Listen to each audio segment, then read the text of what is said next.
Hey everyone, welcome back. It's episode 35 of the Guardian Project podcast. I'm your host, Andy, and one day I'm going to be famous. It'll be like I'm one with the stars. Oh, yeah. Okay. And I'm your co-host, Mike Coyle. And do you know that Atemsis All-Seeing... Do you know what Atemsis All-Seeing's favorite song is? No. It's Mambo number 5. 0, 1, 2, 3, 4, 5. CMC's in my hand, so you're gonna die. That's really good, and I know what the card is now. Now you know what it is. Yeah. It's the Sphinx. Please listen carefully. And this is the podcast where we talk about all things Magic the Gathering. But especially Commander. Mostly Commander? Whichever you prefer. Just a quick note, if you're looking for a way to support the podcast and you can't find the Magic singles and sealed product you're looking for at your LGS, we would appreciate it if you used our TCG Player affiliate link on our website and Twitter when making your purchase. It's not on our website yet, but it's on Twitter. It's on Twitter. It's a great help to the podcast and allows us to do some fun things like pack one, pick ones, crack a packs, giveaways, and all sorts of fun stuff. An even easier way to support the show is by subscribing, rating, and commenting on whatever format you're listening to the podcast on. Whether it's Apple, Spotify, YouTube, or any other platform, your feedback and support is greatly appreciated. It sounds like you recorded it. It sounds really good. You do a pretty good job of that every week now. It's really easy when you just read it. Right? And what is on our agenda this week?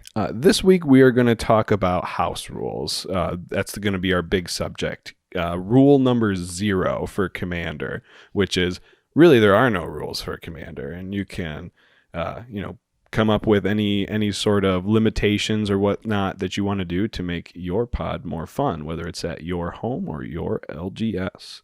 We're gonna crack a pack, and we're gonna finish up with a tribal Commander of the week. Scarab God? Yes. Nice. Zombos. Love them. So house rules. Yeah. We've played with some. We do. We have an LGS that has some. We do. So what we're going to do is we're going to talk about we found a bunch of rules all over. We talked to people. We found a bunch online, and we're going to go through them and see which ones we like and talk about them, or don't like. Yeah. Just, how we would feel about it if it was in our play group, whether we would play with it, play around it, build for it, maybe. I don't know. I'll start with one that I like. And this is also one that we do at one of our LGSs, which is mull to 7 playable cards.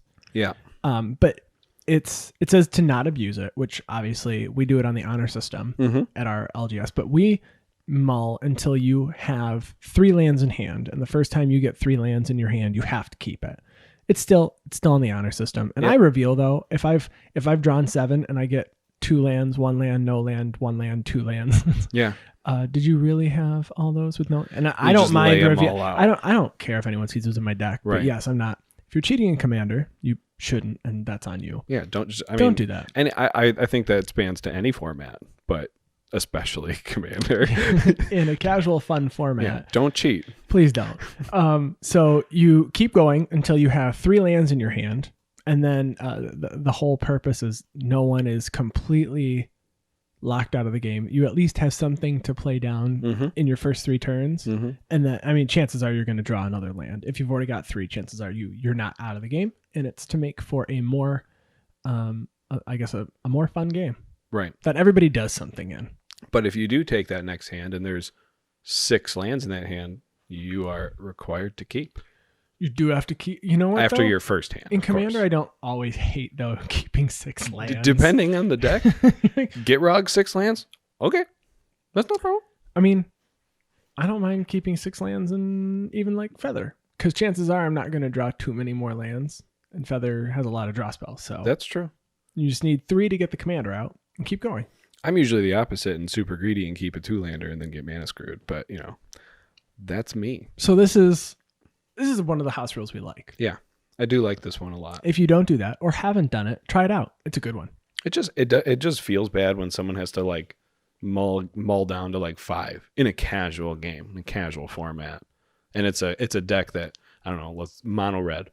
It's like, okay, well, it's not gonna gain a whole lot of card advantage here, so they're gonna be at 5 cards or less, unless they can't play things like for the rest of the game. I've seen someone keep a 1-lander because they had like a 2-drop mana dork, and they said, I'm going to get there. I'm going to get there. and then they don't draw that land for like 2 or 3 turns, and then they've done nothing. Right. I can't. Don't. You need to at least mull a little bit. Yeah. You can't. Your first mull's free in the Commander format, in a multiplayer format, and it's not even Commander. It's multiplayer format. So your first mull is free. So I guess that is on top of this, but I like our rule of you mull until you get a playable 7, but just don't abuse it. Now this is a rule that wasn't it one of the makers of Commander actually plays with this rule as well. I cannot confirm, but I've been told it's a rule that was adapted from something Sheldon Menery had said at some point. If that's true, please tell us and confirm that. Yeah. So I know I saw a house rule on here that kind of goes into the same thing. It says if it's within the first 3 turns of the game and you miss a land drop, you can reveal your hand, show that you do not have any more lands, and they give you a free, basically like for all sense and purposes, like an Eldrazi Scion that you can sacrifice for a colorless. They give you a creature? No, it's not actually a creature. Is it a treasure that you get? I mean, it's a land that you sacrifice for a colorless. Basically, it doesn't count as any permanent type, but they're like, we'll float a colorless your way. And maybe that's to help people hit like a cultivate or something. The person who presented this rule didn't actually have any specific situations where this would happen, but it's like if you miss a land drop before turn 3, we'll give you 1 free colorless. And maybe you can abuse that if you're playing like an artifact deck or something, but for the most part, it's probably pretty fair to use. Hopefully it makes it so you can actually get your ramp card and then you're not mana screwed for the rest of the game. Or... interesting. I could see somebody keeping a 2-lander knowing that they've got good stuff in their hand, I guess, and then knowing they're going to get a treasure. But I guess it's don't not color mana though. No, but I guess there is a chance you're going to draw a land. So, but and you do have to reveal your hand. Helps you. Yeah, there is a downside to it, I guess. I don't hate that rule. It's not terrible. It's a very casual rule. It is. I bet you could abuse it though if you really tried to. And I guess that's not really what house rules are made for abusing, but you know, some of the house rules that we have at our local game store, we are typically playing to win, and you have to play around some of these house rules, or this is for some league. of these That's house for rules. league. For league, right. or our Sundays when we play for store credit, kind of deal. Like for instance. Well, we'll talk about this rule. It's one that I actually have on here. So there's a house rule, and I found one online as well of increasing the number of infect counters that you need to lose a game. Personally, I disagree with it. Infect is not very prevalent. You've got Skithiryx as a commander, or you've got like Triumph of the Hordes. I don't know any other cards that people are actually playing and making it relevant. I guess there's like a Trackside infect, I guess. If you want to go that route, and then she proliferates by 1. I mean, that's a slow clock, but if you're doing that and having to go up higher, I mean, it's almost too hard to even win a game. So I do have like a Jahzzar the Multifarious deck that wins through infect. Yep. And I can't play it in some spots because you need to get 10, but we have a house rule at one of our shops that is 15. Yeah. But there was a rule online that someone said it should be half your life, like half your life. It was the rule in a constructed format where your life total is at 20, a 1v1 format. Right. And I mean, there's no way I'd even win if it was 20. No, I mean, it's a lot easier to get in for 21 commander damage than it is for 20 infect for the most part. Yeah. So, some of the arguments here was that it makes Atraxian Blightsteel Colossus less oppressive, and perhaps these were suggested when Atraxa was on the top of the format and just everywhere. I mean, sure. We have a lot of Atraxa decks that we see. I see a lot less now. Yeah, I think it's because everyone built one. But I mean, it's still the top. You know why I didn't build one? Because everyone had one. I mean, I had one. You did. I think you only played it a few times though, and then. Yeah, I played it a bunch at the shop. I wouldn't play it in our friend group just because it was super friends and it was slow to play because it was all right. Activate. All right, proliferate. So that's kind of why I took it apart. I do still have a Planeswalker deck, but it's not Atraxa. Atraxa is really good, though. I mean, I don't blame people for playing Atraxa. No, not at all. I just, and I had tweeted the other day, and some people might have seen it. There were some funny comments. I said it was interesting to see that on EDA Direct 2-year, the top commanders for 2 years, Atraxa has been unseated by Muldrotha now, and Muldrotha is the top commander, baby. which I love the Muldrotha deck, and I don't see that ever. I think we know one person that has one, and they play it at our LGS rarely. Right? But the comments that I got were things like, my bad, I have Atraxa, or I also have this Atraxa. I might be guilty of making Atraxa. Yeah. So I guess I can see why, and maybe when this comment was posted, they were over it, and someone was just doing that, like proliferating constantly, and Sure. that's how they were winning.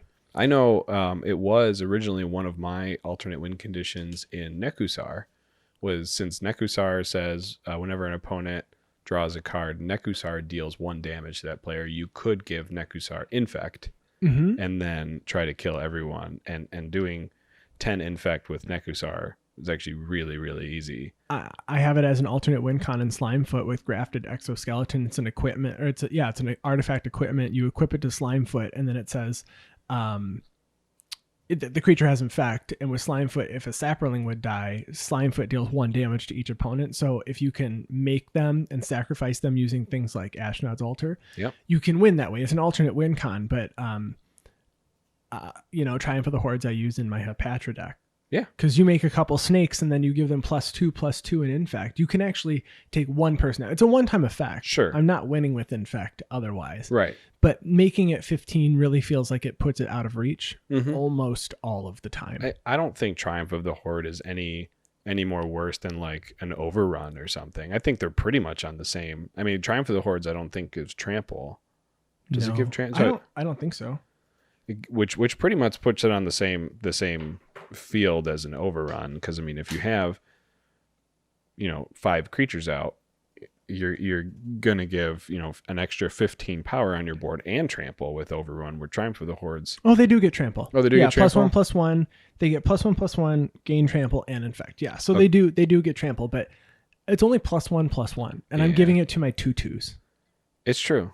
With that have Death Touch. So they don't get +2/+2. My our mistake. 1+1/+1. But they do have Death Touch, so 1 always goes over for that. Right.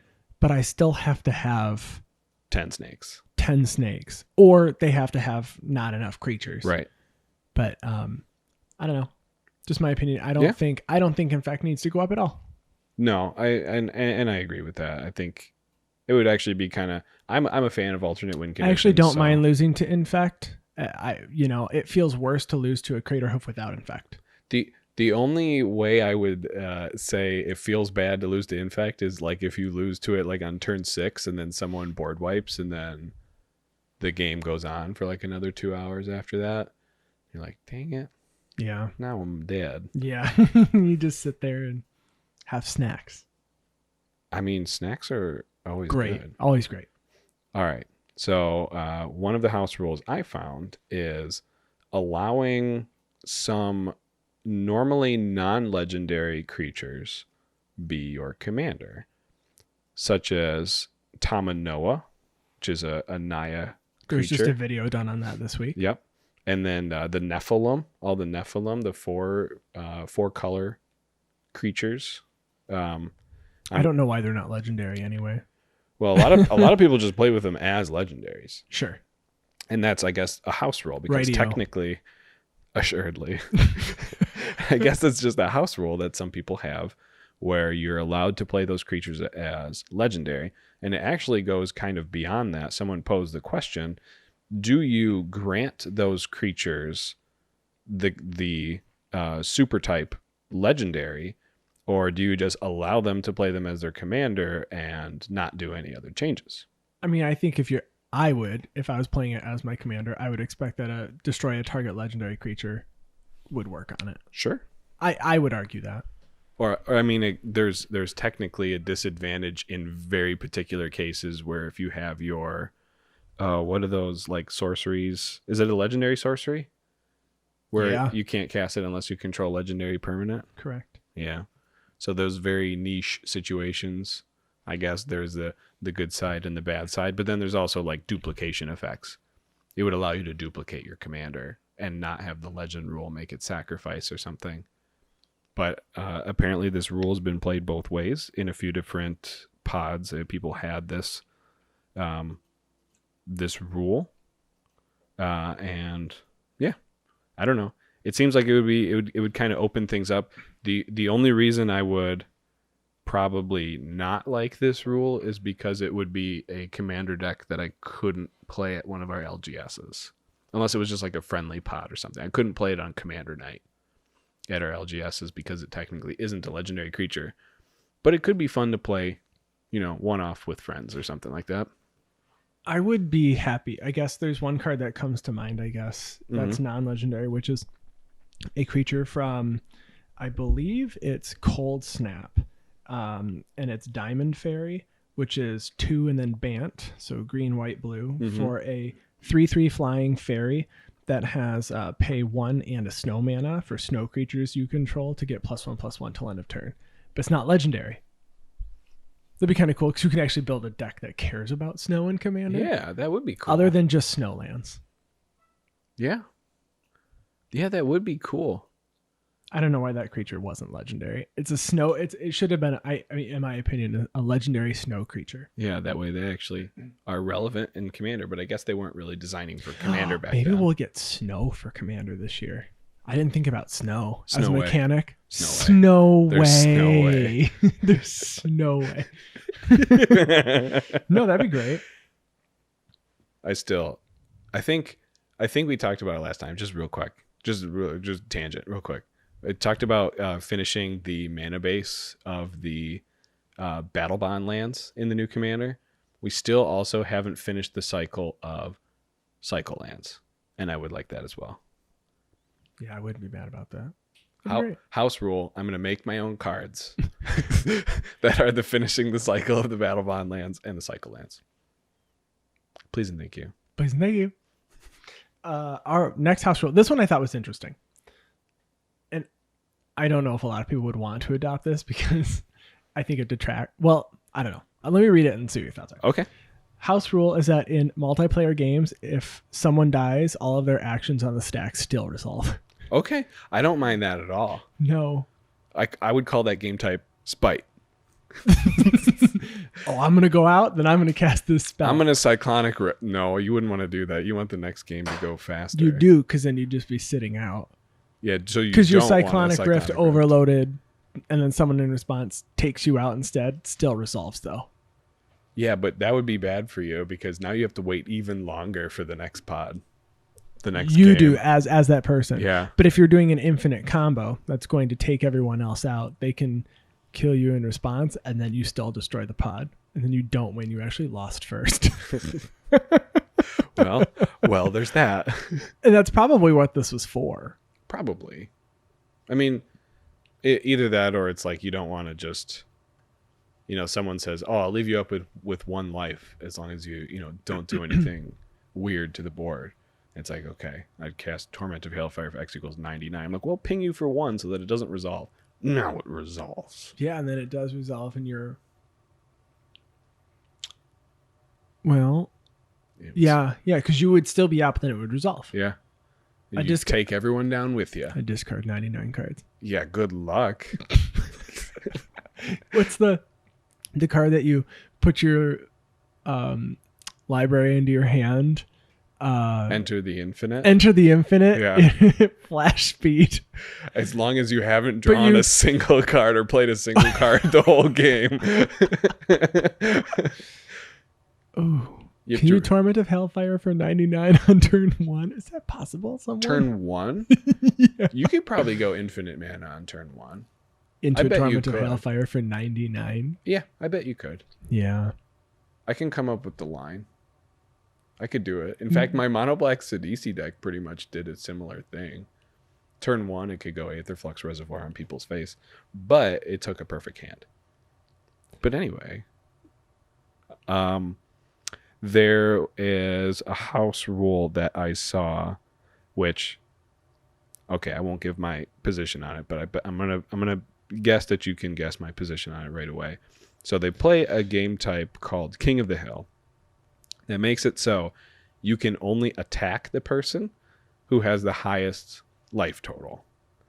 Global damage is okay, but you can only actively attack the person with the highest life total. However, if you are the king, you can attack whoever you want.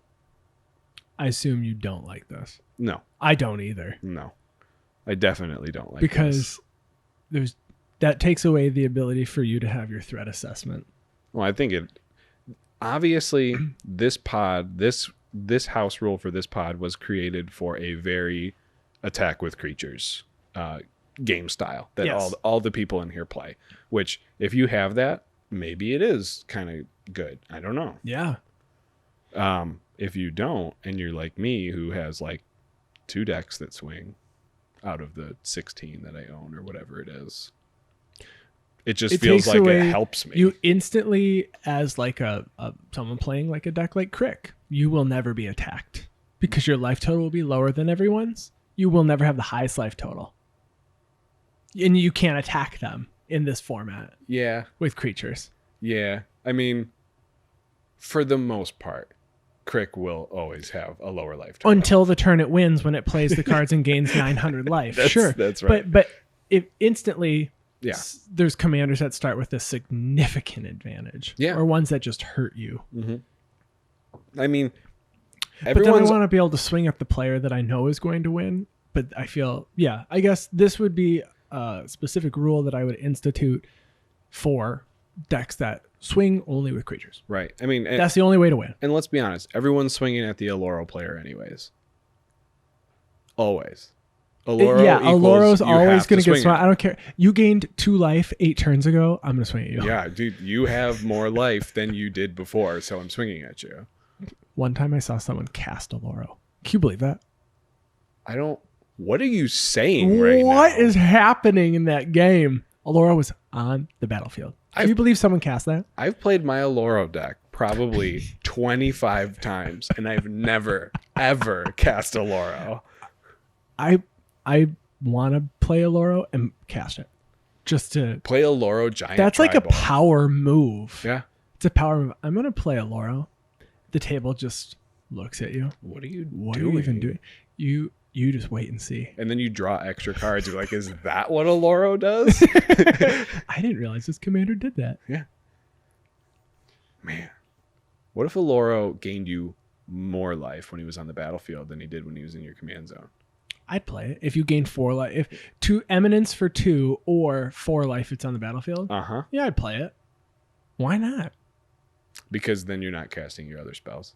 That would be why not. But you already gained enough life. It doesn't matter. That's not true.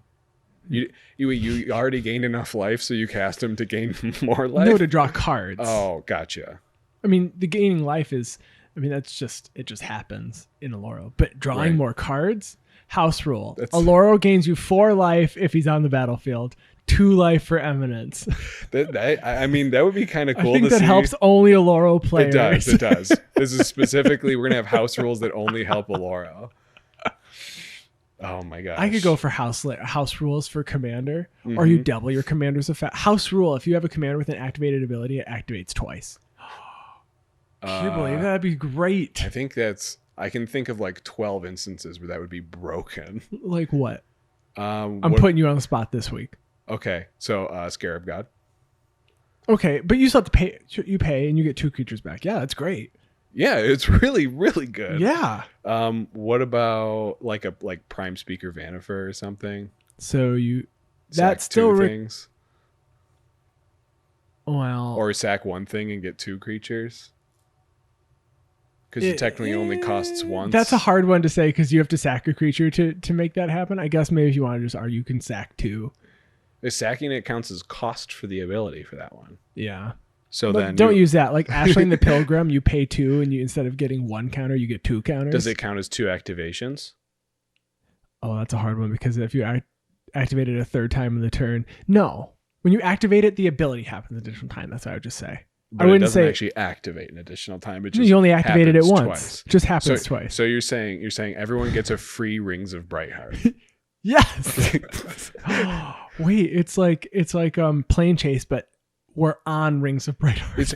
Actually, speaking of That plane seems chase, fun. there like a lot of these house rules. Like if you wanted to spice up your commander night and you are thinking about adding house rules, you should try playing plane chase. Plane chase is really fun. It's tons of fun. There are sometimes the plane is like all your creatures get -1/-1, and you're playing a token stack and you're like, I'm spending all of my mana to get off this plane. I like the plane that doubles all your mana. That one's great. Oh. I think that might be Zendikar. It might be. I don't know. I haven't played a ton of plane chase. I don't even own plane chase. I didn't get Anthology, and I wish I had, but I know that you can. Our game shop, they collect the plane chase cards and then they sell them as like a pack. Yeah. So you can just get. I mean, you can get those online too. There is an app, I believe, for it. Oh, is there also an app? I think there's a plane chase app. If you don't have plane chase, get the plane chase app. We should play plane chase. Let's get. Do you want to just quit recording and just go play? I'm not saying plane right chase? now. I mean, kind of, yes, but no, we have to do this. This is important. This is important. But we should play Pinata and Plane Chase with our viewers at some point. GP Detroit. I'm sorry, Magic Fest Detroit. Is it GP now? It's what Magic are we back Fest. to? I can't remember. Wait, is Fireball Grand Prix and Magic Fest is like, I don't know. There's a Detroit event coming up. Yeah. Next month. Yeah. We'll be there. So if you're going, make sure to tweet at us or send us an email or contact us or stop us and wave at us. Yeah. Just stop. To play. Stop. Just say stop. Stop moving. Like you told me to do this. I don't know why, but. So we can play Commander or Pinata. Yes. But not Emperor. I did not like that format that much. It was very stressful. What about competitive two-headed giant? Or that, even with telepathy out, knowing what's happening. Back to house rules. Yeah, sorry. Let's go to the next one. Okay. Is it my turn? I think it's my turn. It's your turn. Okay. So someone had said on Twitter, when combo became the thing, they made a rule in their playgroup that when you're about to combo off, you just check and you go, yeah, it's going to work. Like none of us are going to counter this. It resolves. And instead that person, they're considered to have won the game. And then they just kind of step out and then the rest of them just finish up the game so they can continue to play. And then you're really just playing for second. And I think at our LGS for a while, at least on Sundays, the way that it works, we kind of have that rule. Yep. Because on Sunday, at least what we do is you play, all the pods play their game, and then the people who came in first play against the people who came in first. The people who came in second play against the people who came in second, and so on. But first, second, third, and fourth isn't really a thing in Magic. First place is a thing. Yep. Otherwise, you just lost. So in this instance, if someone goes to combo off, and they won, you know they're in first, but you need to determine who came in second, third, and fourth. And sometimes we say it was reverse turn order you lose, or in turn order you lose. But I think in most cases people like to just play for second, third, and fourth because then they can just keep playing the game. You get to keep playing and with the person the one who guy won who comboed off. with the and then you just get to keep playing. Yeah. I think that's a good rule. Yeah. I love that rule. Love it. Great rule to have. It's more Magic. And for the people who and the it's person more the person who's out they didn't die first. They won. Right. And they got to play the combo they wanted to play. Yeah, absolutely. Love this rule. Yeah. 100%. It's fantastic. I even think that we've done this. Bye. We've done this. Bye. No, not that bye. Jim Cramer. Bye. He presses his bye button. Oh, I just saw In Sync. I did the hand motion. We right now, not in sync. I'm on Jim Cramer. You're on boy bands. You kind of like did a weird hand motion that looked like the little duck lips that they do. He presses a button. He goes, bye. I don't even know who this is. He's a finance guy. It's like Brian's on the podcast, and I have no idea what he's referencing. You guys remember that? Brian always had these obscure references, and I would go, I don't even know what's happening. I'm so confused. Is that what we should call the episode? I'm so confused. I don't even know what's happening. What's going on? What is happening? So institute that rule. If someone combos off, play for second. Yeah. The game usually ends really fast after that anyway. Yeah. Because the person who came in first may have dealt a bunch of damage in it, or they played like a card approach of the second sun. I guess if they comboed and they just won. So life totals have already been touched. So yeah, you're not all at 40 when that happens. Mm-hmm. By the way, you do have to be at least a little bit careful in that, like in our league that we're talking about. Well, I guess it's more in our Sunday games that we're talking about, where all the fourth place people have to play each other. You got to be careful in that 4th place pod. Oh, because a lot of those people were actually the people who would have won had they not been taken out seconds before they were going to count off. Either that or they got ganged up on by all 3 of the other players. Because they're playing mono black like Crick, or they're playing an Elsha, the infinite deck, or mono blue something. Like the 1st place pod and the 4th place pod is like, ooh, terrifying. You want to be in solid. I mean, you want to win, but you want to be in solid 3rd. Yeah, if you're not going to win your pod, 2 or 3, go for those. You'll probably get like a group hug deck in one of them, and in the other one, it's like just a fair deck. Yeah, like an Edgar Markov something. Oh my gosh. I think Edgar Markov is fair. There's probably people listening that go, Edgar Markov is not fair. It's really good at killing one person. Winning a or pot if of they 4 get is like tough. Cather's Crusade or a Coat of Arms, then it's really good at killing everybody. Yeah. Everybody. But you were on boy bands again. That's the other one. Is that Backstreet Boys? That's Backstreet Boys. Backstreet's back, all right? Now I got to get more references in. You know, every time I play against an Edgar Markov deck, though, I'm somehow always playing green, and I always have Arachnogenesis in hand. Oh, to block with those spiders. And you prevent all non-spider damage with that fog. That's a very good card. And Underrated. You gang block Edgar, and then you crack back with your 20 spiders that he just gave you. Ugh, love it. So good. I'm definitely not stalling to look up to find your next rule. So there is this one I kind of mentioned it a little bit before. Someone was complaining a little bit that he claims he wasn't complaining, but you can tell that there's some feel bads here. When you get knocked out early in a game, and it's like, you know what, I got knocked out in a fair way. Maybe someone's playing a Voltron deck, and Voltron, you should go to try to kill one person. That's how your deck works. Don't spread the love. Kill one person.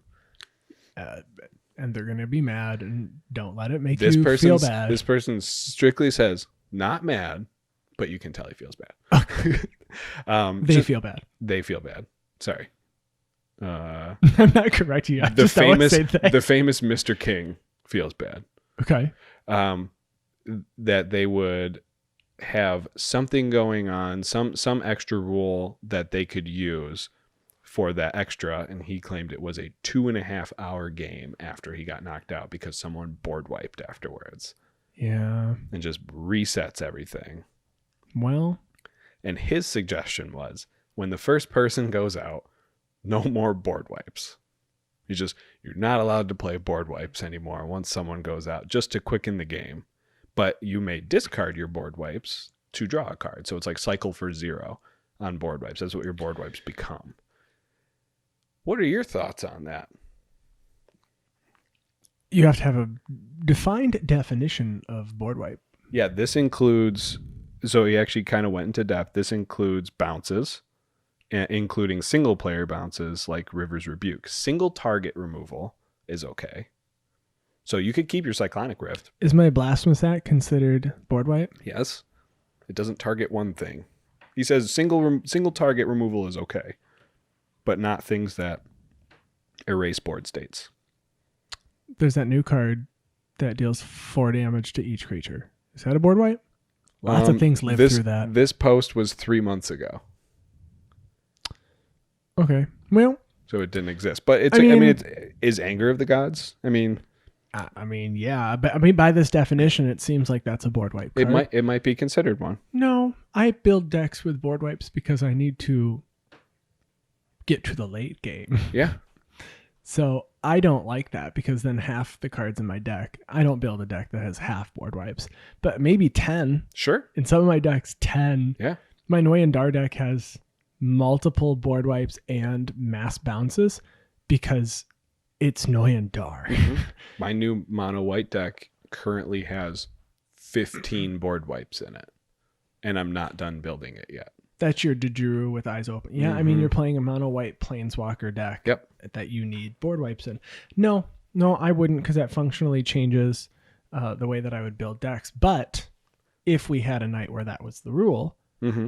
it changes the way everybody builds their deck, I guess. For sure. So you can draw cards. So So like when I play Evacuation and you're playing Arena and you go, is the game over yet? I'm like, no, pretty much just restarted it. Yeah, Arena. You Yeah, were that playing happened. Arena. There was a day that I sat out a game, so we only had a 4-man pod instead of playing a 5-player game because sometimes they take too long. I like playing 3 or 4. I don't really want to play a 5-man pod. I agree. And so I said, I'll just sit out. The game will probably be like an hour and we'll be good to go. So I said, I'm going to play some Arena while you guys are playing that. I swear to God, an hour later, I go, hey, what are life totals at? It was like 38, 40, 17, and like 35. And I said, okay. And like another half hour goes by. The board was wiped again. Okay. The game was like, it was just over 2 hours. Yep. So, I played like 80 games on Arena, I guess. Mm-hmm. Didn't get any further in the ladder, but I did it. I love me, my new Jory on Yeah, deck. I don't want to cycle board wipes. I'm going to pass on that rule. I also agree with you on that one. Another one that people have said, I don't think this one's new. I think a lot of people already agree with this, but conceding at sorcery speed so that somebody can't do whatever it is they're trying to do. Like if you have to deal damage to a player to draw a card or something that the other player needs to be in the game still to continue. I don't think that's right. So I don't think conceding at sorcery speed is fine. Or is the right way to do it unless someone, that there's nothing else you can do. And you just ask the table, like, can we all just scoop and be done? Yeah. But I think this rule is only okay though if you're doing something that is affecting that person. Right. Now I think both of us have been affected by this in our Commander leagues that we played in, with people conceding early and kind of preventing you from getting points that you could get by doing certain things in the game. And it changed the rules because it was, if you did something, if you did exact damage to each player, you got extra points. So you either did commander damage, gets you extra points, or dealing exact Cs, they would call it, you got extra points, and people would concede so you didn't get the points. And it was affecting a lot because a lot of people were saying, well, I built a deck so I could do this exact thing and they're scooping so I can't get it. Right. So they changed it to if that person scoops, they lose points then. Because it's not in the spirit of the game. I mean, you're there to at least at a league to try to win. Absolutely. So yeah, this is I think exactly that. I mean, don't scoop. There's penalties for doing that. And I guess some people you need there's lots of cards that need somebody to still be in. It's true. But then you have some people who play just a lockout strategy, and it's like you ask, like, can we just scoop? Like, well, I'm just trying to get my points. And it's like, okay, understand. Just ask them, what points are you trying to get? Can you prove? Because I'm just if you can not just play show us Magic that you have anymore. the cards. Yeah. I've done that. Yeah. They'll go, I need to get my fifth elf. So I have 5 elves out because there's a point for getting multiple of a single creature type. Can you just show me the next elf? Okay, you're going to draw it in 2 turns. Okay, you got the point. Yeah. I don't want to. Let's just play a new game. Congratulations. Go for it. Yeah, I don't think that's a new rule. I think lots of people follow this. Yeah. So that's house rule. All right. How about this one? In this pod, they cap 2 things. They have a maximum for 2 things. I guess this might be like on the line about infinite combos, but they cap life total at 100 or 2.5 times starting life, depending on, what format you're playing in. And then there's also capping creature tokens out at 100.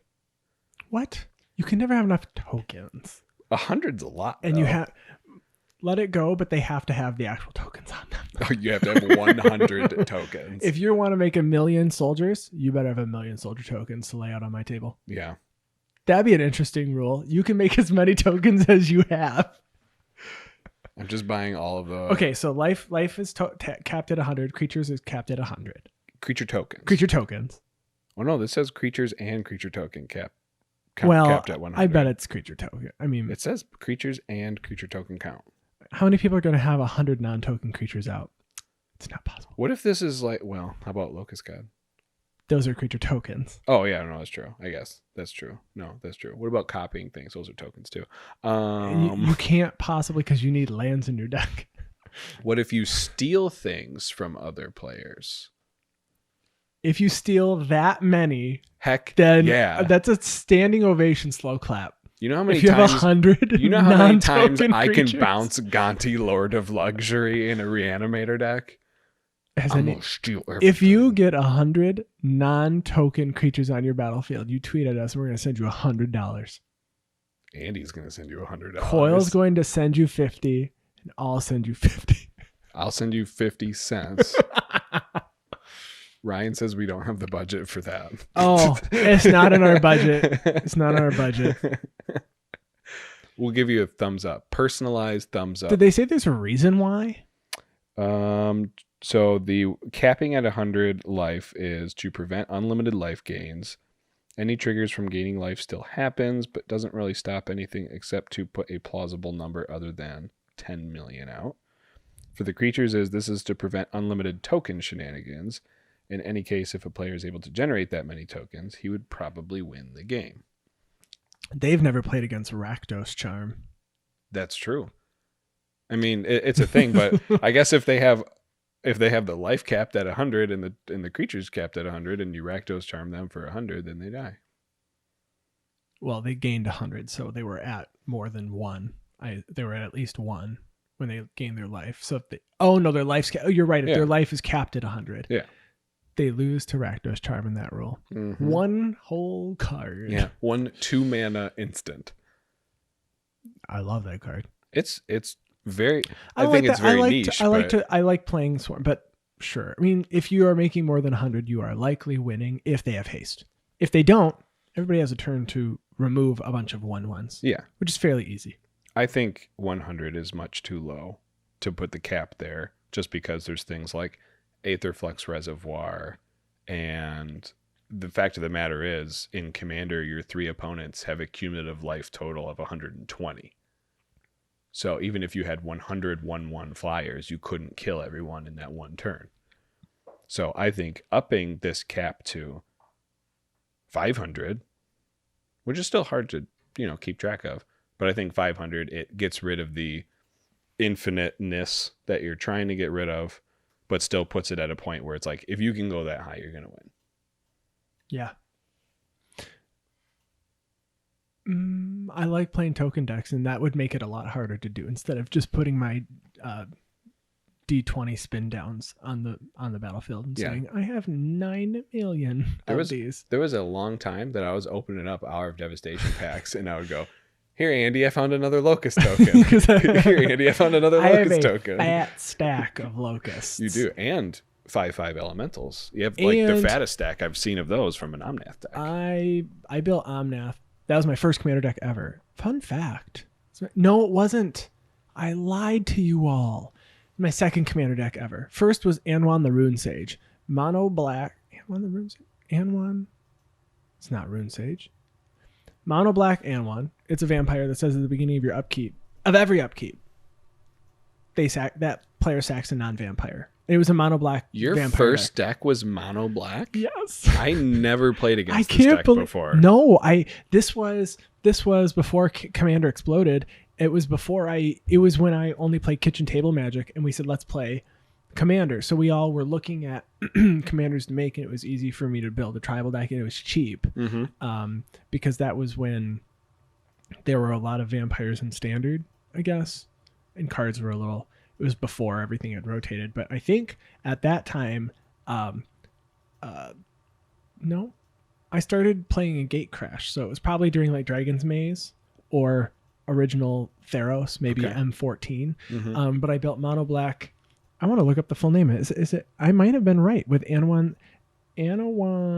Yeah, the Rune Sage. Yeah, so it is a 4/3 legendary vampire shaman for 3 black at the beginning of your upkeep. Oh, your upkeep.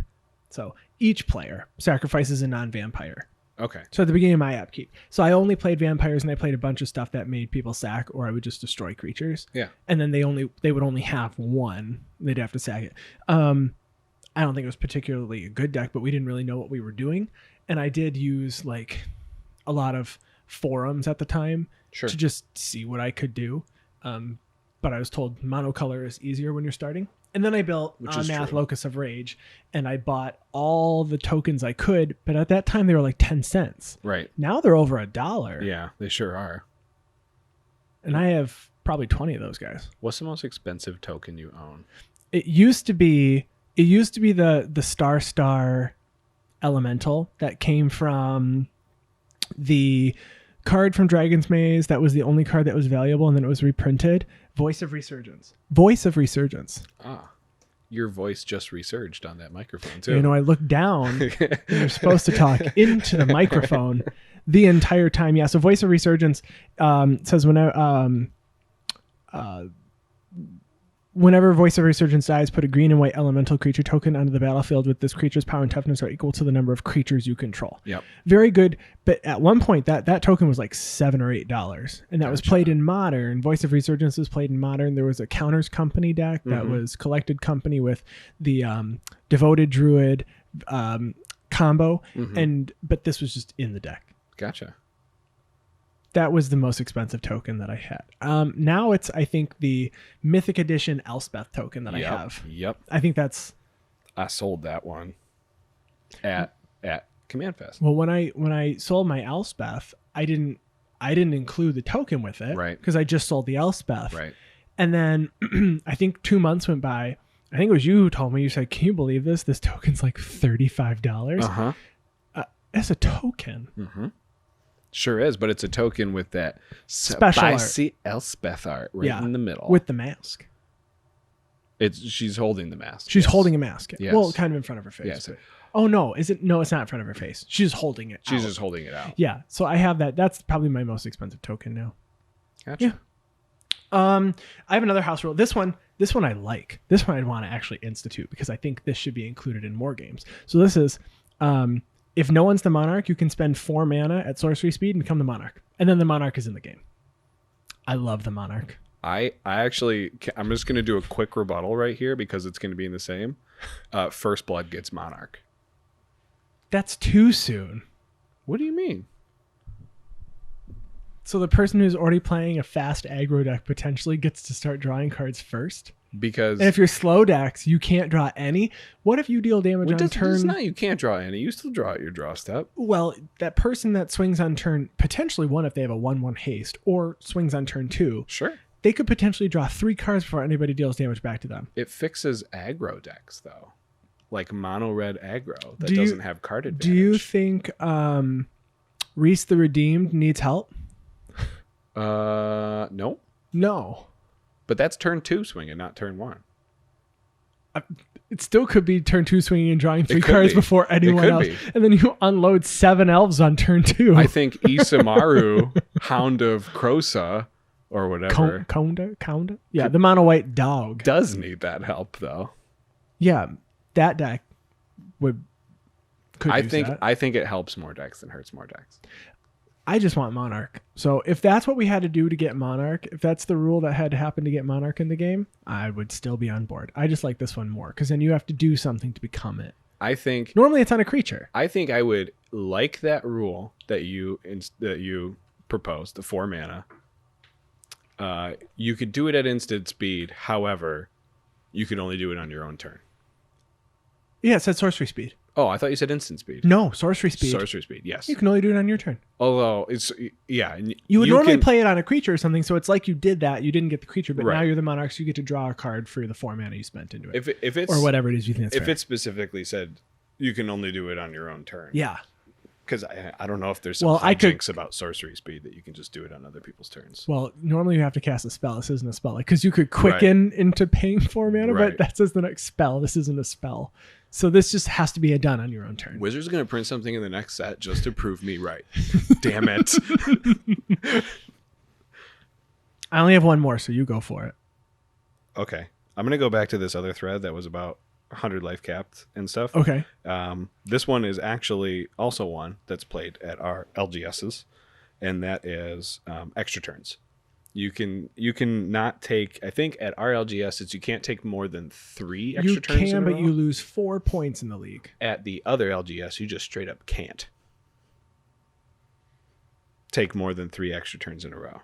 They don't allow it. It's 5 and 10. 5, not extra turns. Yeah. No, 5? you can take 5 on one night and 10 on the other. Really? Yeah. I thought it was 3. If you're taking 5 or 10, you're good. It's 3 and then you lose points. It's not capped at 3. Yeah, I was just confusing the two. Yeah. Well, yeah, there's that one. But if you're already taking 3 extra turns, Please win. you probably are. I sure hope you are. If you're not winning, God, I don't want to say fix your deck because that sounds mean. But come on. That is mean. But please. All right, here's one that I really like. Okay. And I think we should actually institute this for real. Like some of these are good. This one I think we should honestly start. As long as your next line doesn't say like you can't target creatures in your graveyard. No, Okay, it is on commander nights when someone wins, that deck can't be played again for the rest of the night.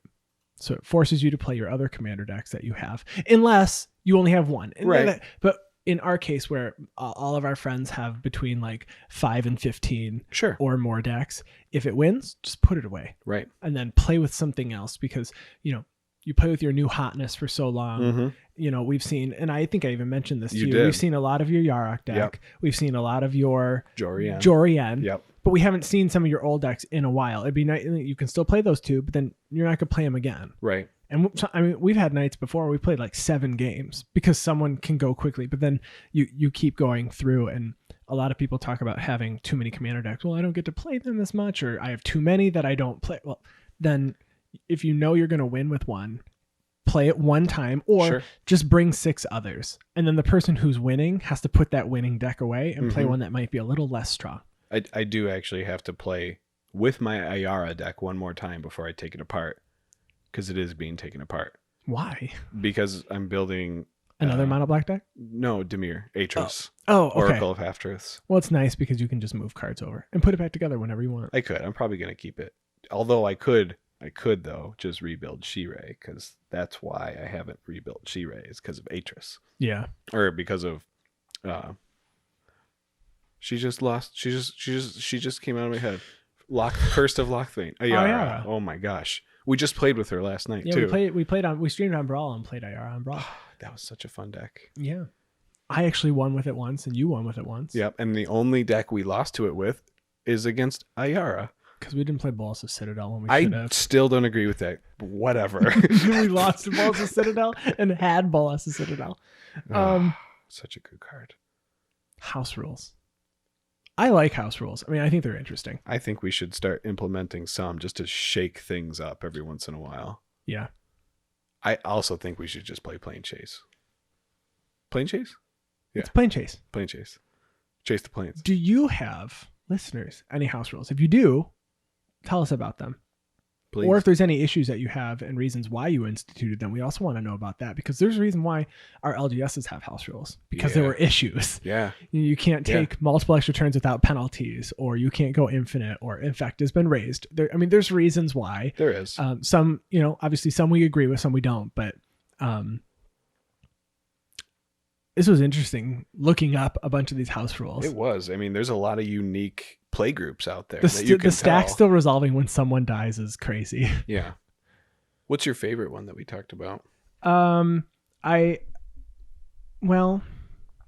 to I think the one is the Monarch, paying sorcery speed 4 mana. That's a great house rule. I love the Monarch so much. It's great. You don't even own a crown.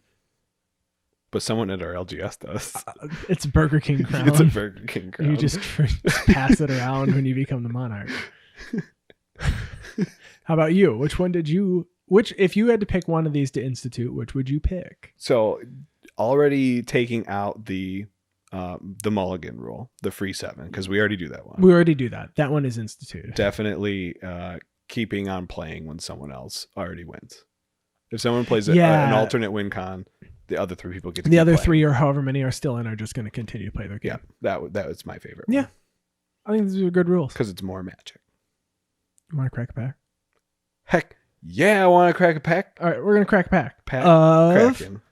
Guilds of Ravnica. Ooh. And we're going to put a card into a commander deck. What are you hoping for?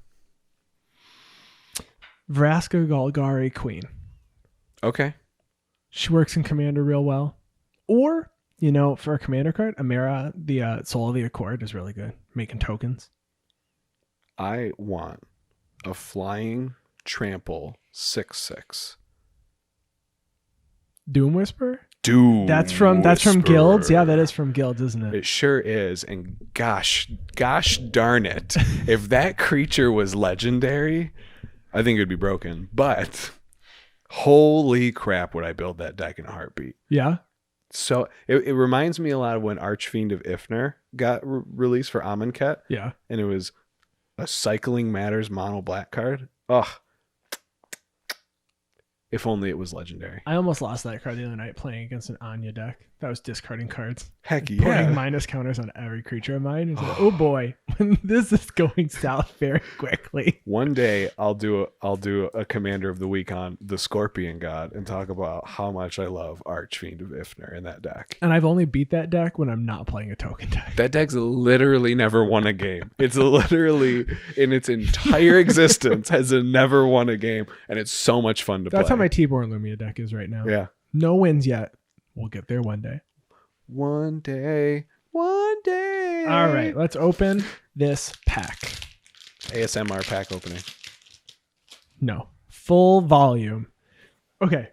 First card, Cosmotronic Wave. 3 and a red for a sorcery. Cosmotronic Wave deals 1 damage to each creature your opponents control. Creatures your opponents control can't block. Okay. So it gives you some evasion. That's not bad in Commander. Yeah. Intrusive Pack Beast. 3/3 beast for 4 and a white with vigilance that says when intrusive pack beast enters the battlefield, tap up to 2 creatures your opponents control.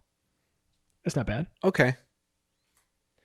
Radical Idea. I'm on top of this. 1 and a blue, draw a card with Jumpstart. Discard a card and you can cast it again by paying its mana cost. I like that card. I like it. Mm-hmm. I honestly wonder if I should play a Sonoyan Dar. It's 2 spells.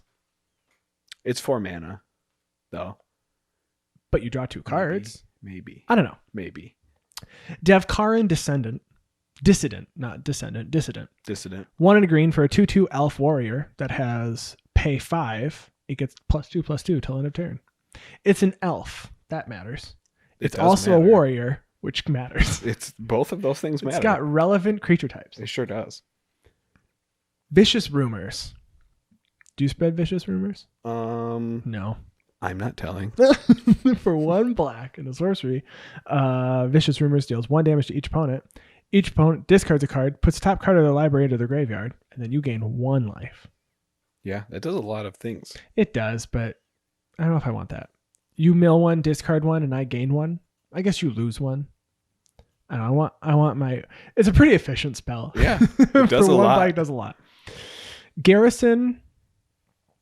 Sergeant. Sergeant. Sergeant. Sergeant or sergeant? Sergeant. Sergeant. Sergeant. Sergeant. Sergeant. For a 3/3 that costs 3 red, white. Okay. Vishino Soldier. Ooh. Garrison Sergeant has double strike as long as you control a gate. Gates are hard to play around with in Commander. Yeah. Unless you're playing a deck that cares about gates. I would say this is probably not relevant. No. It's very niche. Yeah. Muse Drake. 3 and a blue for a 1/3 flying that has when it enters the battlefield, draw a card. Okay. I don't know. Brago. It needs to, okay. Mm-hmm. Selesnya Locket. I think lockets are great. Lockets are good. Lockets are really good for if you're looking to get a budget rock. Mm-hmm. If you don't have stuff for a Commander Sphere, this is the same CMC as a Commander Sphere. Taps for the colors you likely are playing, and you can pay 4 to draw 2 instead of sacking it to draw 1. Definitely different cards, but I think Mana Geode I might like better.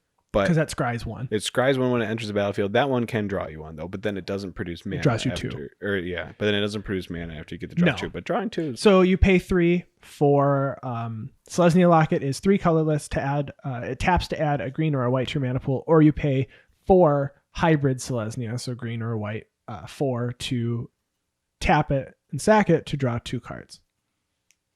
You have to tap it to sack it? You do. Oh, I like it less. Deadweight. For 1 black, it's an aura that says enchant creature gets -2/-2. I play that in Arena so much. It's a good card. Yeah, it's shock for black. But, well, kind of. of A creature only. Well, true. That's true. I guess. I don't shock face like it. much, but I'm not sold on Deadweight. Join shields. 3 green white for an instant. Untap all creatures you control. They gain hexproof and indestructible till end of turn. It's a fun combat trick. Wait, is there yelling people in that picture? They're not yelling. They're just behind some shields. No one's yelling. No one's yelling. Okay. Do you wish they were? Is it better if they were yelling? Would you pick it if they were yelling? I'm building Teamer people yelling tribal right now. Who's the commander? Or no, not Teamer. Sorry, Naya people yelling tribal. Who's the commander? Oh my gosh. I hope they're yelling. Yeah. Oh, absolutely. It's her spark ignited on Amonkhet. Samut is yelling. She's yelling. Oh yeah, she's turned around and she's going. Ah! Naya people yelling. Naya people yelling is one of the decks I'm building right now. All right, Arboretum Elemental. It's a 7/5 with Convoke for 7 green. So Convoke is you can tap a creature to help pay for 1 generic mana of the spell or color or of that creature's color. Yep. And it's a 7/5 hexproof. I don't think so. It's pretty vanilla once it's out. Yeah. Next card, Wand of Vertebrae for 1 generic, an artifact that taps put the top card of your library into your graveyard, or pay 2, tap it, exile it, shuffle 5 cards from your graveyard into your library. Heck yeah. Self-mill. Let's go. And our rare, Legion Warboss. Oh. So very good for a goblin deck. So 2 in a red for a 2/2 goblin soldier with Mentor. So when it attacks, you put a +1/+1 counter on target attacking creature with less power. So on a 1/1. But it also has at the beginning of combat on your turn, create a 1/1 red goblin creature token. That token gets haste until end of turn and must attack this combat if able. Mm-hmm. That's fine. Yeah, I'll attack with that token. Yeah. You can block it. Sure. Or Who maybe cares? you can't. Maybe And it's then I unblockable. still deal 1 and then I keep that. Maybe sacrifice it. Who needs it? We got a foil. What we get as a foil? Golgari Guildgate. Okay. I like that. That's like my number Gates. It's your number 1 gate? That's number 1 card It's your in that pack right now. Golgari land. Let's go Golgari. Let's play Marin. All right, second or our land slot is Selesnya Guildgate. I won't mention to the listeners that you just dropped the foil Golgari Guildgate. I didn't drop. I dropped it. Yeah, I dropped it. Okay. It's not dropped anymore. And then we got a 1/1 lifelink soldier token. Okay. So if you are trying to max out at 100 and you implement a house rule that says you must have 100, we've got 1 extra one for you. So if you only that's have going to go 99, into the prize pool. it's going in. So if you have 99, you're going to have 100 now. Yeah. If you have none, you're going to have 1 and you just need 99 more. Yeah. You're almost You're there. on your You're way. at least 1% away. Okay. So Legion Warboss. It's the best card in the pack for It's- like every format. Pretty not much. in Pauper because it's not legal. Okay. So If not it- every, you said pretty much every format, I guess. Can't be playing Pauper. But I think I am. I think It's also probably a decent cube card. yeah. It's really it's good in pretty much everything. I do play it in my Cranko Tin Street Kingpin deck because You don't play the Mob Boss. I Because I like your version a lot. I play Mob Boss in the In it. 99. Yeah. And if you're playing the Mob Boss, you play the Kingpin in the 99. That's right. That's right. I like Radical Idea. That's probably my second. To draw a card and then jumpstart to draw a card. That probably belongs in your Noyandar deck and my Jorian deck, and it's not in either. But I am going to pick the Vertebrae to self-mill myself, and then also save cards from my library and shuffle them back in case someone tries to Bajuka Bog me. Or Or whatever. Clothis. Right? The new Clothis. Yeah. Could just get rid of one of them. That was great. Yeah. This is another good pack that we're going to put into the prize pool. Yes. And we did just set up our Patreon account. So Yes. Once we actually launch that, Mhm. we will do a fun giveaway as kind of like a launch promotion. And then we'll do this as a giveaway just after that. So stay tuned. We'll have more info on that soon.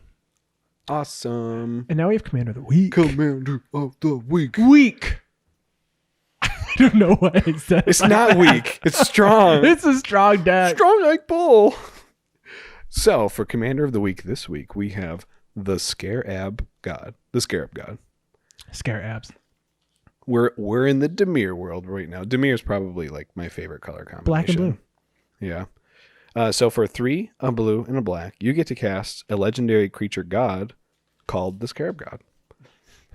Whoa. I know, crazy, Oh my right? goodness. It's a 5/5 that says at the beginning of your upkeep, each opponent loses X life and you scry X, where X is the number of zombies you control. But now you might say, hey, Mike, the Scarab God isn't a zombie. Who calls you Mike? I mean, half the people in the world call me Mike. Oh, okay. Half the people in the world call me Coyle. And then like my mom and this one guy at work call me Michael. Also, Ryan, producer Ryan. Michael Petrichor. Yeah. So you might think, hey, Mike, or Coyle, or Michael. I don't think my mom's going to ask me about magic, but... Or Pat. Oh, we're going to do that one. If you tweet at him, refer to Coyle as Pat. Which I have a new Twitter handle, though. No surprises yet. I'm derailing you right now, so you continue. So you might ask, hey, Mike, why is that first ability relevant for a creature that isn't even a zombie? Well, that is only the cream on top of the cake. Because who puts cream on their cake? It's icing's a cream. It's fine. Whipped cream on cake. You don't put whipped cream on cake? Strawberry not normally, shortcake? but I would eat it. Strawberry shortcake, whipped cream. That's not real cake. Cheesecake, whipped cream. All right. Yeah. I'd have some. Yeah, I'm not making you cheesecake anymore. So, the activated ability of the Scarab God says for 2, a blue, and a black, exile target creature card from a graveyard and create a token that's a copy of it, except it's a 4/4 black zombie. It makes zombies. That's awesome. But it's not a zombie itself, which can sometimes be a downside. Now, there is another ability that all the Hour of Devastation legendary gods have, which is when it dies and goes to the graveyard, you can return it to your hand at the beginning of the end step. This kind of helps you avoid commander attacks a lot of times. Super nice. And people will target this thing every single time that it's out. And it's really hard to have this commander out for more than a turn. I'll be honest with you. So, one of the reasons why that god super type or creature type could be a downside, one of the enchantments I play in the deck is called Call to the Grave. Call to the Grave for 4 and a black. It's an enchantment that says at the beginning of each player's upkeep, that player sacrifices a non-zombie creature. I'll tell you right now, the Scarab God is the only non-zombie creature I'm going to have. But it also says at the beginning of the end step, if no creatures are on the battlefield, sacrifice Call to the Grave. Chances are I am going to have some sort of zombie on the field at all points in time. So there'll always be a zombie on the field, and Call to the Grave is going to stay out and make everyone sacrifice their non-zombies. But other than that, the Scarab God is absolutely a perfect commander for this deck. And we're going to go ahead and play a kind of an expensive enchantment in here for 1 blue. It is called Training Grounds. It says that activated abilities of creatures you control cost up to 2 generic less to activate. This effect can't reduce the amount of mana an ability costs to activate less than 1 mana, but this makes it so Scarab God can activate his ability to exile a creature card from a graveyard and create a 4/4 black zombie creature token copy of it for just black and blue, which can be very, very, very useful. The deck doesn't play a ton of ramp, especially in colors, so the difference in getting a Training Grounds out could be like 3 activations versus 1 activation, or 4 versus 2 activations. So it's very, very useful in the right situations as long as no one's exiling your graveyard. Powerhouse card, and it's actually pretty cheap in any zombie tribal deck where you are playing blue, and it will get removed even if you're friends with somebody. Rooftop Storm for 5 and a blue. It's an enchantment that says you may pay 0 rather than pay the mana for zombie creature spells you cast. You just dump your hand. No problem. Now, I do play 5 different Lilianas in this deck. My favorite planeswalker. Fun fact. I play Liliana Death's Majesty, which is the Amonkhet Liliana for 3, a black and a black. You can create a 2/2 black creature token and put the top 2 cards of your library into your graveyard for her +1. -3 to reanimate a creature from your graveyard to the battlefield, and it becomes a black zombie. Or -7 to destroy all non-zombie creatures, and she starts at 5 loyalty. Some of the other Lilianas, you're making zombies. You're killing people with your zombies.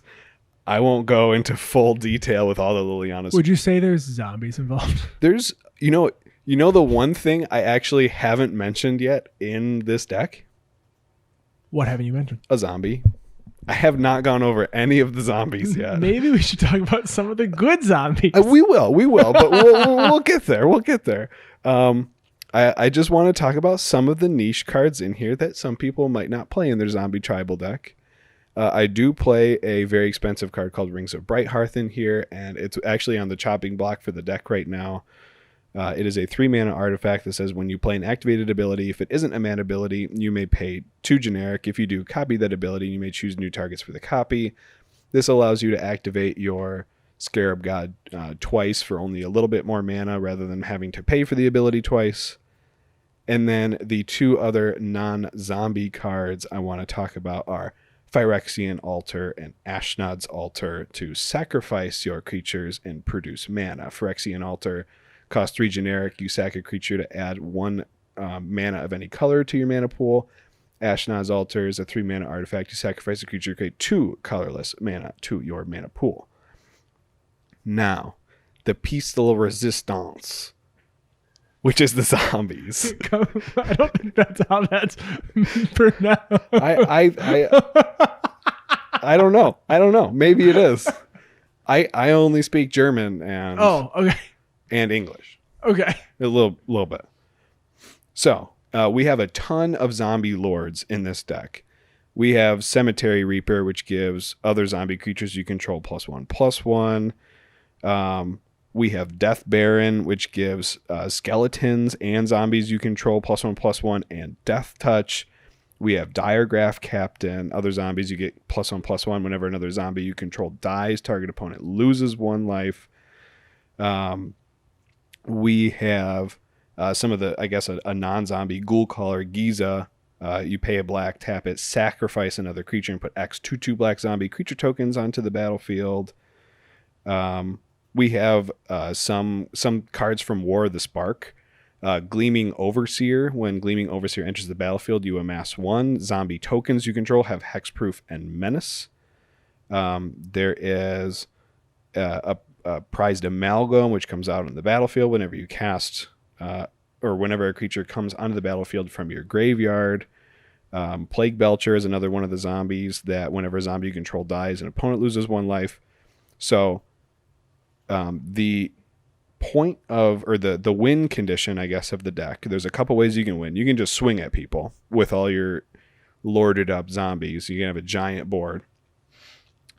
You can get down an Undead Alchemist, which converts all of your damage from your zombies into milling an opponent in case they might have infinite amount of life or something like that.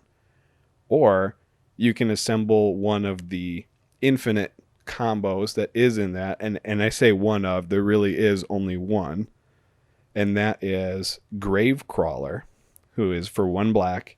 It's a 2/1 zombie. It says Gravecrawler can't block. You may cast Gravecrawler from your graveyard as long as you control a zombie. And Phyrexian Altar. So as long as you control a zombie that has one of these pinging effects to deal 1 damage to an opponent, and you have Gravecrawler and Phyrexian Altar out, you can sacrifice your Gravecrawler for a black, cast it for a black. Sacrifice it for a black, cast it for a black. I've lost to that multiple times. Yeah, it tends... pretty consistent, though. Do you have tutors in there? I have 2 tutors. Do you have like an Entomb or a Buried Alive? Actually, I do not. I only play Diabolic Tutor, 2 black. Yeah. And I play Final Parting. Reasonable tutors. Final Parting actually activates the combo immediately. Because you get 1 zombie to your hand, 1 to the graveyard, and then you can play the zombie. Well, I usually get Phyrexian Altar to hand. You get 2 cards. I guess. Yeah, you're right. And Gravecrawler to the graveyard. Yeah. As long as you have 1 black mana, you're good to go. Exactly. Interesting. Final Parting's a really good card, and I think underplayed. Yeah, definitely. I actually want to look up the statistics for that to see how much it gets played. Just a quick thing, the best card in your own deck to make into a 4/4 is Undead Warchief, who is normally a 2 black that says zombie spells you play cost 1 less to play. Zombies you control get +2/+1. So he actually sees his own buff, and he's normally a 1/1. So you can bring him back as a 4/4, and with his own buff, he actually becomes a 6/5. That makes all of your other zombie spells cost 1 less. And then I also highly recommend running a Wonder in your deck that says, as long as Wonder is in your graveyard and you control an island, creatures you control have flying. And then some things like Vizier of Many Faces to come in as a copy of another one of your lords, Quasi-Duplicate to make a copy of another one of your lords. You're really just trying to swing and kill people with all of your zomboys. We'll post that deck list so you can win with all the zombies. Heck yeah. Just like Coyle does. Sometimes. It's honestly a pretty fair deck. It starts steamrolling after a while. You're like, Yeah, I don't know how to get around any of this. You play it and people are like board wipe, like dang it, okay, and then you like put some more things out and they're like board wipe, like, aren't you ever gonna let me have a board state? And then if they let you have one, then you just like good to go. You just go off. You're good to go. Yeah, it's a lot of fun. Well, we will post that with the show notes on Twitter. I think that's gonna start taking us to the end of the show. We're almost there. Yeah, I rambled about my deck a lot. You did talk a lot about that, but that's good though because I love that deck so much. It's one of my first first commander decks I've made. I think you went over more in that deck than any other deck that you've gone over. It's one of my favorite. You had that deck built for a really long time. My first set was Amonkhet, and that commander came out in Hour of Devastation. Yeah. And that's right around the time that we started playing. So that's one of my first commander decks that I built. Yeah. It was awesome. Well, like always, we want to thank you for listening. If you want to contact us, you can head to guardianprojectpodcast.com. On Twitter, you can find me at ATFlory. You can find me at my new Twitter tag, Worm Coyle Engine. Yeah, that was pretty good. Coyle as in Coyle. Ryan hates it. It's a card. It's awesome. It actually is very great. It's very great. Also take a look for hashtag Guardian Project Pod to find our posts and episodes. We like to hear from you, so send your comments to us because we like them. It's true. It's true. It still sounds funny, but it's true. And if there's any topics you have, send them to us, and we'll go over them on the next episode. Oh, can I do a quick sneak peek about next week's little bit that we're gonna run? Yeah, called Commanders Explained Badly. Oh, it's coming back. It's coming back next week, but I really wanted to say it this week because this week's Valentine's Day. It's Valentine themed. It's a Valentine's themed Commander Explained Badly. Happy Valentine's Day, a day early. So Andy, you have to guess this commander. Okay, I'm so nervous now. Roses are red. My commander costs 2. It used to be 12. Now it's coming for you. Oh, this is a dinosaur. It's green. Yep. It's Galta. It's Galta. I always lose to Coyle's mono green Galta deck. Give Galta double strike. Swing it, Andy. That's all you gotta do. I've never not lost because he just goes, I was gonna swing it all at Andy. Crap. Oh my gosh. But remember, when you're playing for commander damage, you gotta kill one person first. Well, that about wraps up our show. So we will talk to you all next week. Bye-bye. Goodbye. I'm so excited. I also looked at Final Party. Yeah. It's in 6,487 decks. That's not a lot. That's a lot. Is it? I think so. Also has a really good art depiction of Liliana. And she's finally parting from her brother, Jahzzar. She murdered him.